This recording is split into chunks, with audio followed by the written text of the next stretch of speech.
اور ایک شیخ ہیں شیخ باجوڑ، ایپک مسجد کے امام ہیں امریکہ میں، سیرین ہیں، بڑا پیارا بولتے ہیں. تو وہ روتے روتے انہوں نے ایک حدیث سنائی، رونے لگ گئے. کہتے کہ انس بن مالک رضی اللہ عنہ کو رسول اللہ صلی اللہ علیہ وسلم نے کہا Anas I am worried about you. تو وہ اتنا روئے.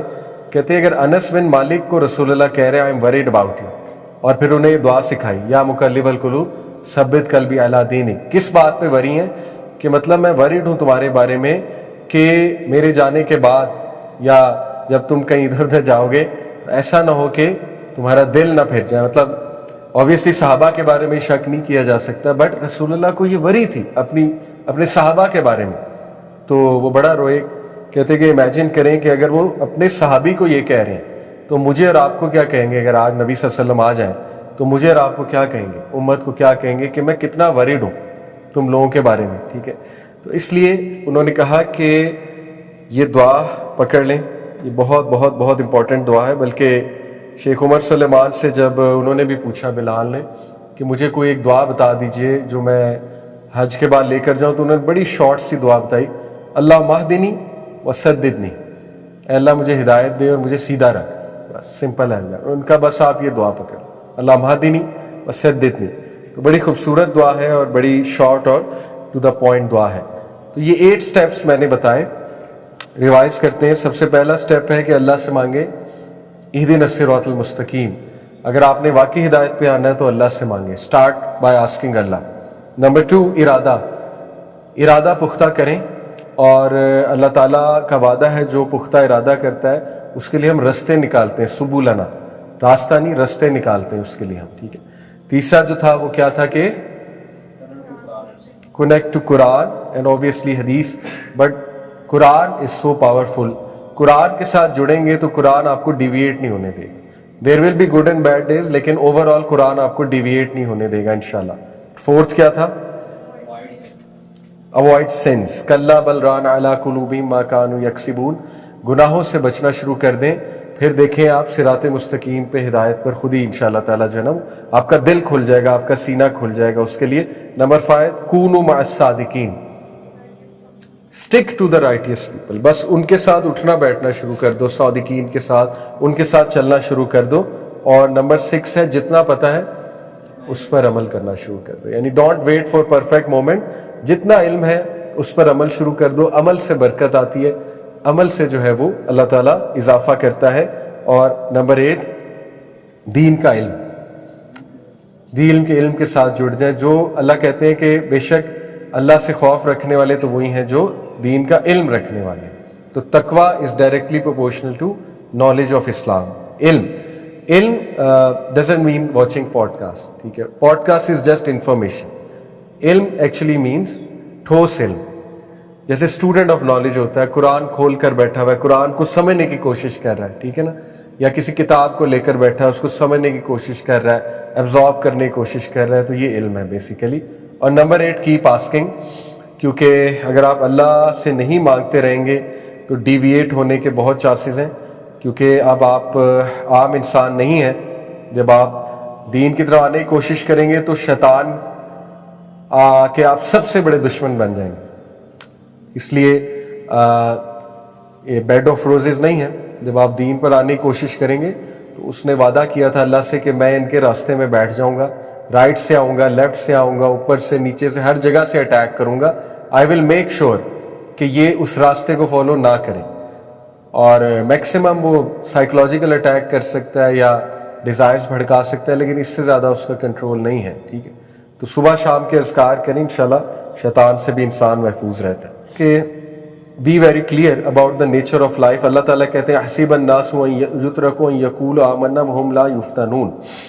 کہ کیا لوگ یہ سمجھتے ہیں کہ وہ کہیں گے ہم ایمان لائے اور اس کے بعد ہم ان کا امتحان نہیں لیں گے؟ ایسا نہیں ہو سکتا. جب آپ اللہ کو کہتے ہیں کہ آئی بلیو ان اللہ، تو اللہ کہتے ہیں کہ اس کے بعد ہم تمہیں ضرور آزمائیں گے. اور بے شک ہم نے تم سے پہلوں کو آزمایا، اور اللہ تعالیٰ بے شک یہ بات ثابت کر دیں گے کہ کون ہے جو کہ سچے ہیں اور کون ہے جو کہ جھوٹے ہیں اپنے وعدے میں اور اپنے ایک پیکٹ میں. تو یہ آیا ہمیں کیا بتاتی ہے کہ نیچر آف لائف از کہ life is a test. Life میں کہیں بھی ہیپینس پرومس نہیں ہے، 100% ہیپینس. نہ ہی لائف میں بہت ہی کمفرٹ پرومسڈ ہے، بلکہ آزمائش ہوگی اور وہ ہمارے لیے بھی بہتر ہے، اور وہ اس لیے بھی ہے کیونکہ اللہ تعالیٰ جنت ایسے نہیں دیں گے، اللہ تعالیٰ آزمائیں گے۔ اس کے بعد اللہ تعالیٰ قرآن مجید میں کہتے ہیں، دوسرا جو پوائنٹ میں آپ کو بتانا چاہ رہا ہوں کہ اس سے پہلے ہم یہ سوچیں کہ ہم پر آزمائشیں آئی ہیں، تھوڑا سا ہم یہ ڈبل چیک کر لیں کہ کہیں آزمائش کی جگہ سزا تو نہیں آئی، کیونکہ سزا اور آزمائش میں ذرا فرق ہوتا ہے۔ سزا اس وجہ سے آتی ہے اپنے اعمال کی وجہ سے، اور اس کے بارے میں کچھ آیات آپ کے سامنے رکھتا ہوں۔ سورہ الشورى کی آیت نمبر 30 ہے، وَمَا أَصَابَكُم مِّن مُّصِيبَةٍ فَبِمَا كَسَبَتْ أَيْدِيكُمْ وَيَعْفُو عَن كَثِيرٍ۔ اور جو کوئی بھی ڈیزاسٹر، مصیبت تم پر آتی ہے، جو کوئی بھی مصیبت تم پر آتی ہے، وہ تمہارے اپنے ہاتھوں کی پیدا کی ہوئی ہے، تمہارے اپنے ہاتھوں کی پیدا کی ہوئی ہے، ٹھیک ہے۔ بڑی اچھی بات راجہ ضیاء بھائی نے حج پہ ایک لیکچر میں بتائی، آپ کے سامنے رکھتا ہوں۔ انہوں نے کہا کہ جو یونیورسل لاز ہیں نا، لا آف گریوٹی جیسے ایک یونیورسل لا ہے، جتنے بھی یونیورسل لاز ہیں ان کا رزلٹ بھی فوراً آتا ہے اور وہ آئیز کے سامنے ویزیبل بھی ہوتے ہیں۔ فار ایگزامپل یہ موبائل اگر میں اوپر سے نیچے پھینکوں گا تو یہ فوراً نیچے گرا ہے، رزلٹ فوراً آیا، ٹھیک ہے، اور آپ نے دیکھا بھی ہے۔ تو یونیورسل لاز جو ہیں وہ نظر بھی آتے ہیں اور ان کا رزلٹ بھی فوراً آتا ہے۔ شریعہ لاز جو ہے نا، ضروری نہیں ہے ان کا رزلٹ فوراً آئے اور وہ دکھیں بھی۔ فار ایگزامپل ایک بندہ ایک گناہ کرتا ہے، ضروری نہیں فوراً رزلٹ آ جائے، فوراً رزلٹ آنے لگ گیا تو کوئی زندہ ہی نہیں بچے گا۔ قرآن میں اللہ کہتے ہیں کہ اگر ہم تمہیں فوراً پکڑنے لگ جائیں تو ایک بھی انسان دنیا میں زندہ نہ بچے۔ جیسے فار ایگزامپل آپ کو گناہ کرنے لگیں، اللہ آپ کا ہاتھ پیرالائز کر دے، فوراً آپ چگلی کرنے لگیں، اللہ تعالیٰ آپ کی زبان جو ہے وہ کاٹ دے، تو کوئی بھی نہ بچا، رائٹ؟ اس لیے یو نیور نو کہ اس کا افیکٹ کب آتا ہے۔ جیسے آپ نے کسی کا دل دکھایا، ہو نوز اگلے سال افیکٹ آئے اس کا، اگر آپ نے معافی نہیں مانگی، اگر آپ نے حقوق العباد میں کمی کی۔ اسی طرح آپ نے ماں باپ کو ستایا ہے، ہو سکتا ہے فوراً رزلٹ نہ ہے، جب آپ ماں باپ بنے پھر رزلٹ آئے، ٹھیک ہے، اور زیادہ تر ایسے ہوتا ہے۔ اسی طرح ہو سکتا ہے کہ آپ نے اولاد کے ساتھ کچھ برا کیا، فوراً رزلٹ نہ آئے لیکن بعد میں جا کے رزلٹ آئے، ٹھیک ہے۔ تو یو نیور نو، اس لیے یہ ایسا ٹاپک ہے کہ انسان کو بس ڈرتے ہی رہنا چاہیے کہ کچھ ہو نہ جائے، اللہ معاف کرے۔ اور یہ اس حوالے سے بھی بڑا ٹیکنیکل چیز ہے کہ یہ چیز نظر نہیں آتی، اندر ہی اندر پتہ نہیں کیا ہو رہا، آپ کو کیا پتا۔ ایک بندہ کیا پتا انگزائٹی سے گزر رہا ہے، اب انگزائٹی اتنی ویزیبل نہیں ہوتی ہے، نہ اس کی ریزن اتنی ویزیبل ہوتی ہے، ٹھیک ہے، لیکن ہو سکتا ہے کہ آپ کو انگزائٹی اس لیے ہو گئی ہے کہ آپ نے لوگوں کو بڑا تنگ کیا تھا، کوئی پچھلے سال یا اس سے پچھلے سال آپ نے کسی کا جینا حرام کیا تھا، تو اب آپ کو انگزائٹی ہونا یعنی it's not a visible result, ٹھیک ہے۔ انگزائٹی مشکل ہے میجر کرنا، ویزیبل ہونا بہت مشکل ہے۔ اس لیے یو نیور نو کہ جو انسان گناہ کرتا ہے نا، اس کے بارے میں اسے ڈرتے رہنا چاہیے، ڈرتے رہنا چاہیے، اتنا زیادہ وہ نہیں ہو جانا چاہیے، کمفرٹ میں نہیں آ جانا چاہیے کہ یار رزلٹ ہی نہیں آیا، رزلٹ ہی نہیں آیا، یعنی اتنا زیادہ خوش نہیں ہونا چاہیے کہ میری تو پکڑ ہی نہیں ہو رہی، میری تو پکڑ ہی نہیں ہو رہی، کیے جاؤ کیے جاؤ کیے جاؤ۔ تو ہو سکتا ہے آپ کو آپ کی پکڑ اس طرح نہ ہو رہی ہو کہ ویزیبل رزلٹ ہے، لیکن اس طرح ہو رہی ہو کہ آپ کے رزق میں بندش آ گئی، ہو سکتا ہے اس طرح ہو رہی ہو آپ کے برکت نہیں آ رہی رزق میں، یہ بھی تو گناہ کی ایک سزا ہو سکتی ہے نا۔ ہو سکتا ہے اس طرح آ رہی ہو کہ آپ کے جو ارد گرد کے لوگ ہیں ان کے دل سخت ہو گئے آپ کے بارے میں، وہ آپ سے ٹھیک سے بات نہیں کرتے، وہ آپ سے ٹھیک سے پیش نہیں آتے، یہ بھی تو ایک سزا کی شکل ہو سکتی ہے نا۔ اس لیے انسان کو ہر وقت ڈرتے رہنا چاہیے۔ اسی لیے اب اس کا حل کیا ہے؟ رسول اللہ صلی اللہ علیہ وسلم نے فرمایا کہ میں اللہ سے کتنی بار استغفار کرتا ہوں دن میں؟ 70 سے 100 بار کا آتا ہے، ٹھیک ہے۔ اور صحابہ بھی کہتے ہیں کہ ہم نے دیکھا رسول اللہ 100 بار استغفار کرتے تھے، لیکن کانشیس استغفار تھا اوبیسلی، اور جھک کر استغفار تھا۔ تو بندہ بس استغفار کرتا رہے، بیکاز یو نیور نو کہ پتہ نہیں میرا کون سا گناہ اس کا کب کیا رزلٹ آ جائے۔ ہیونگ سیڈ اٹ، بالکل ہوپ لیس بھی نہیں ہونا، بیلنس رکھنا ہے، فیئر، لو اور ہوپ میں بیلنس رکھنا ہے انشاءاللہ، بالکل ہی ہوپ لیس نہیں ہو جانا۔ لیکن بندہ ذرا اس آیت پہ غور کرے، جو بھی مصیبتیں تم پہ آتی ہیں تمہارے اپنے ہاتھوں کا کیا ہوا ہے، یہ بڑی قابل غور بات ہے، ٹھیک ہے۔ اسی طرح اللہ تعالیٰ کہتے ہیں ان اللہ لا یظلم الناس شیئا ولکن الناس انفسهم یظلمون، سورہ یونس آیت نمبر 44۔ اللہ تعالیٰ کہتے ہیں بے شک اللہ انسان پہ ظلم نہیں کرتا انسان خود اپنے اوپر ظلم کرتا ہے. ٹھیک ہے, اور یہ بات ہر عقل مند انسان ایکنالج کرے گا جب وہ that person will take a look back at their life, تو وہ یہ ضرور ایکنالج کریں گے کہ اب تک جتنی مصیبتیں میری زندگی میں آئی ہیں وہ میری اپنی وجہ سے, میرے غلط ڈیسیژن کی وجہ سے, میری جلد بازیوں کی وجہ سے, میرے جو ہے نا وہ گناہوں کی وجہ سے. تو عقل مند انسان تو ایکنالج کرے گا, لیکن جو متکبر ہیں, جو کبر والے ہیں, وہ ایکنالج نہیں کریں گے. وہ بلیم اللہ پہ ڈالیں گے. وہ کہیں گے نہیں اللہ کی وجہ سے, اللہ نے مجھے پیدا ہی کیوں کیا. ان کے ذہن میں پھر ایسے سوال آ جائیں گے, ٹھیک ہے, کہ اللہ نے دنیا ہی کیوں بنائی. ہیونگ سیڈ اٹ, کسی کے ذہن میں بھی یہ سوال آ سکتے ہیں, ہمیں آنسر کرنا چاہیے. تو بہرحال اللہ تعالیٰ انسانوں پہ ظلم نہیں کرتا.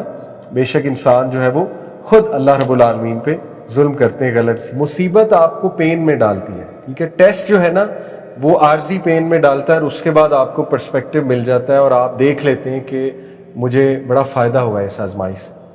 ٹھیک ہے, مصیبت جو ہے نا وہ آپ کو بریک کرتی ہے. جیسے ایک بندہ حرام ریلیشن شپ چلائے گا, وہ اسے بریک کرتا جائے گا, حرام ریلیشن بریک کرتا جائے گا, بریک کرتا جائے گا. تو یہ اس کی بات ہو رہی ہے کہ یہ جو تم بریک ہو رہے ہو, یہ اللہ نے تو نہیں تمہیں بریک کیا. یہ جو مصیبت تم نے اپنے گلے ڈال لی ہے, یہ اللہ نے تو نہیں تم پہ ڈالی. حرام ریلیشن کس نے بنایا, مطلب تم نے خود اپنے آپ کو انوالو کیا نا. تو اس طرح سے سمجھنا ہے ان کو. ہم آزمائش ہے, آزمائش ہے, اور اس سے بڑی خیر نکلتی ہے. جیسے غزہ والا جو معاملہ ہے, اس سے بڑی بڑی خیر بھی نکلی ہے, اور وہ اس پہ کئی بار میں بات کر چکا ہوں. ہمارے لیے یہ پتہ لگانا کہ یہ آفت ہے, آزمائش ہے, سزا ہے, یہ انسان کی شاید سمجھ سے باہر ہے. لیکن بس انسان کو استغفار کرتے رہنا چاہیے, اپنے آپ کو درست کرتے رہنا چاہیے. اللہ تعالیٰ انسان کو اصل میں یہ بتا رہے ہیں کہ مصیبت جو تم لاتے ہو وہ اپنے اوپر خود لاتے ہو, اپنے ہاتھوں کی بنائی ہوئی مصیبت تم پر آتی ہے. اللہ تعالیٰ آپ کو مصیبت میں کیوں ڈالے گا؟ اللہ تعالیٰ جو ہے وہ آپ کو ایسی مصیبت جو آپ کو توڑ دے, جو آپ کو بریک کر دے, تو وہ کیوں کرے گا اللہ تعالیٰ آپ کے ساتھ؟ وہ آپ کے اپنے ہاتھوں کی کریٹڈ ہوتی ہے. باقی ہمارے پرسپیکٹیو سے یہ ایک آفت ہو سکتی ہے. جیسے ایک زلزلہ آیا, اس میں ایک فیملی کافی لوگ فوت ہو گئے, لیکن جب آپ ان لوگوں سے بات کریں گے, کیا پتہ ان کی زبان پہ صبر ہو جاری, کیا پتہ وہ کہیں کہ ہم اللہ کی رضا میں راضی ہیں, کیا پتہ وہ کہیں کہ ٹھیک ہے ہمارے بچے اللہ کو پیارے ہو گئے, انشاءاللہ جنت میں ملا. تو آپ کو وہ مصیبت نظر آ رہی ہے, ہو سکتا ہے ان کو صبر دے دیا اللہ نے, یہ بھی تو ہو سکتا ہے نا. تو یہ پرسن ٹو پرسن ویری بھی کرتا ہے, ٹھیک ہے. اس کے بعد جو ہے نا وہ سورہ روم میں بھی اللہ تعالیٰ کہتے ہیں نا کہ ظہر الفساد فی البر والبحر بما کسبت ایدی الناس, بے شک فساد مچ چکا ہے زمین اور آسمان میں, کس وجہ سے؟ انسانوں کے کرتوت کی وجہ سے. اب دیکھیں, آپ نے اچھی بات کی زلزلوں کی, نیچرل ڈیزاسٹرز کی. اگر آپ سائنٹیفکلی دیکھیں, نیچرل ڈیزاسٹرز کے بڑھنے کی بہت بڑی وجہ گلوبل وارمنگ ہے. گلوبل وارمنگ سے ایکسٹریم ویدر ہو رہا ہے, گلوبل وارمنگ سے ارتھ کوئکس آ رہے ہیں, گلوبل وارمنگ سے گلیشیئرز میلٹ ہوتے ہیں, گلیشیئرز میلٹ ہونے سے ٹیکٹونک پلیٹس جو ہے ان کا بیلنس ہٹ ہوتا ہے, اس کی وجہ سے جو ہے وہ زلزلے آنے کے چانسز ہیں, ہریکینز آنے کے چانسز ہیں. جب آپ جو ہے وہ فیکٹریز پہ فیکٹریز لگا رہے ہیں لالچ میں, کیپٹلزم کی جو ایک لعنت ہے, اور آپ گرینری کو کٹ کر رہے ہیں, ٹریز کو کٹ کر رہے ہیں. دیکھیں اس پر تو کتنی بات ہوتی ہے انوائرمنٹ میں, ٹھیک ہے نا. اور امریکہ اور China is in the forefront pollution پھیلانے میں, گلوبل وارمنگ پھیلانے میں. تو گلوبل وارمنگ تو اللہ تعالیٰ نے تو کریٹ نہیں کی نا, وہ تو انسانوں نے کریٹ کی ہے. اب اس کے نتیجے میں حادثات ہو رہے ہیں, اس کے نتیجے میں جنگلوں میں آگ لگ رہی ہے, اس کے نتیجے میں جانور مر رہے ہیں. ایریزونا میں, کیلیفورنیا میں جنگلوں کو آگ لگی ہے, وہاں پہ جانور مرا ہے, وہاں پہ لوگ مرے ہیں. تو بلیم اللہ کو کرنے سے پہلے یہ تو دیکھ لینا کہ آپ کے کرتوت ہیں. اب اللہ کہیں پہ ڈائریکٹ انوالو ہوتے ہیں, کہیں پہ اللہ تعالیٰ کوئی چیز الاؤ کرتے ہیں. ان آل ہز وزڈم, اللہ کے وزڈم کو سمجھنا انسان کے بس سے باہر ہے. تو اللہ نے پھر دکھانا بھی تو ہے نا یہ تمہارے کرتوت. تو اس لیے ایٹ دی اینڈ سب ہیومن کریٹڈ ہے. نیچرل ڈیزاسٹر بھی اگر آپ دیکھیں گے تو وہ بھی اس وقت ہیومن بینگز کی حرکتوں کی وجہ سے. سی پولوشن, ایکویٹک لائف ڈسٹرب ہو رہی ہے, پھر لینڈ پر جو پولوشن ہے, پھر جو گریڈ ہے اس گریڈ کی وجہ سے ریورس پولوٹ ہو رہے ہیں, اس گریڈ کی وجہ سے کنویں کے پانی خراب ہو رہے ہیں, اس میں پتہ نہیں کیا کیا کیمیکلز جا رہے ہیں, لیڈ کے پارٹیکلز جا رہے ہیں, لوگ بیمار ہو رہے ہیں, لوگوں کو ایسی ایسی بیماریاں لگ رہی ہیں جو ہم نے کبھی سنی بھی نہیں تھی.